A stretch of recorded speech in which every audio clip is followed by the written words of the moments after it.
Hello guys, welcome back to another episode of Gunpla Re-Review. I'm Spicy Bill, and today we'll be talking about more high-grade Universal Century. So, this one looks familiar to you because I just recently re-reviewed this guy. This is the RX-78-2 Gundam Revive from the high-grade Universal Century line. And I added the dual twin beam cannon from the Blue Destiny.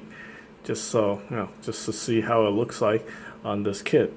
Surprisingly, it works pretty well. You don't have any problem.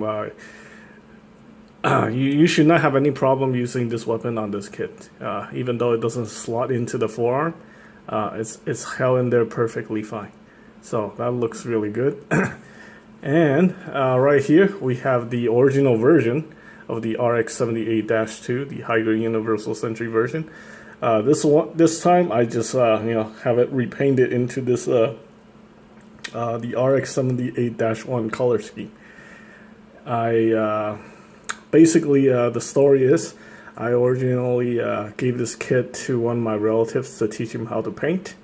Unfortunately, since it was his first Gunpla kit and he doesn't really know how to paint properly, it didn't end up looking too good. So when I got it back, it looked pretty terrible. So what I did was I got one of my friends at Tatsu Hobby to help me out to repaint this kit. So all the paint work is done by my friend at Tatsu Hobby. Big shout out to Mike. Take a look at that. It's very, very well done. Yeah, I don't see any flaws whatsoever. Obviously, this is what happens when you get an expert to paint your model kit. And yeah, I probably can't even do this kind of level of work, to be honest with you. So anyway, let's go ahead and take a look at this kit. So yeah, the water slide decal is done by me. The joints and the beam rifle, those are all painted by me, by hand. Yeah, all the joint parts, the backpack, all painted by me using Tester's Metallizer lacquer. But the rest is painted by my friend Mike at Tatsu Hobby. I also applied the water slide decal on this kit. The water slide actually came from the Blue Destiny set. I believe it's the HGUC water slide 120. If you're looking for, this particular set of water slide.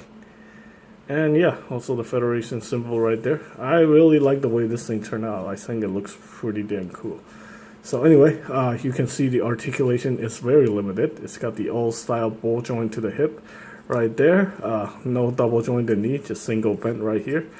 And we got a hinge right here. And yeah, this thing likes to split apart. So that's kind of problematic. Waist is just, there's no ab crunch.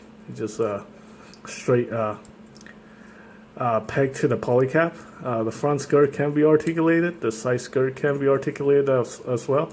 The back skirt is fixed. We do have this panel here in the back where you can attach a bazooka. The beam saber handle is removable. The head is on the, this thing is actually one solid piece, so there's really not much you can do with it. So the head sits on a ball joint, which you can rotate. We also have the swing out polycap right here, which is nice. And the shoulder can rotate 360. And you can articulate this.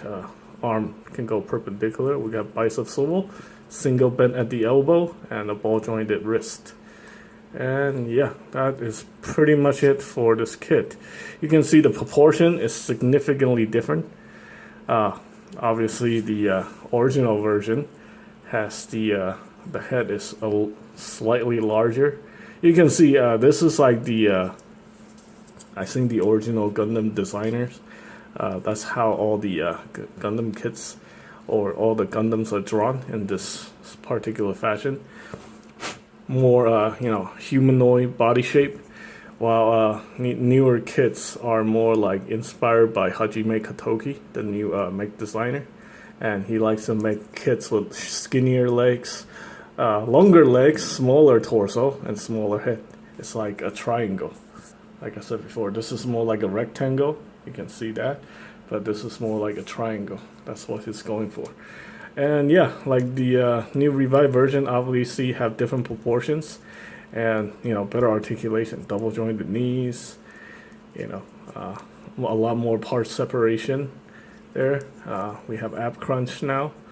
versus no app crunch back then. The difference between this kit was released in 2002, I believe, and this kit right here is released in 2015. So the difference of about 13 years.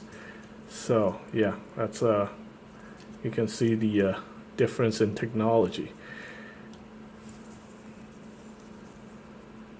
Proportions are completely different. Articulation, this guy is a lot more articulated. However, one really plus side about the older kit is actually it's super solid, and that's not even because it's painted. It's just that's how it is. It's a very solid kit. Yeah, I don't think there's anything really wrong with this kit other than the the dated articulation. The articulation is very dated, but if you like the old style proportions, I think this kit is still pretty good. It comes in the starter pack. Yeah, the starter kit. If you get the starter kit, you can get this kit and the Zaku 2. That Zaku 2 is very dated, but it's still pretty cool if you just want like like army build a whole bunch of Zakus. But other than that, maybe you can just get that one and do what I did, paint it into the prototype colors. So you can have the prototype Gundam, RX-78-1, and the RX-78-2. And that is pretty much it for this review. This color scheme kind of reminds me of a certain Transformer. I wouldn't say the name, but let me know what you guys think. How does this, what does this color remind you of? Thanks for watching.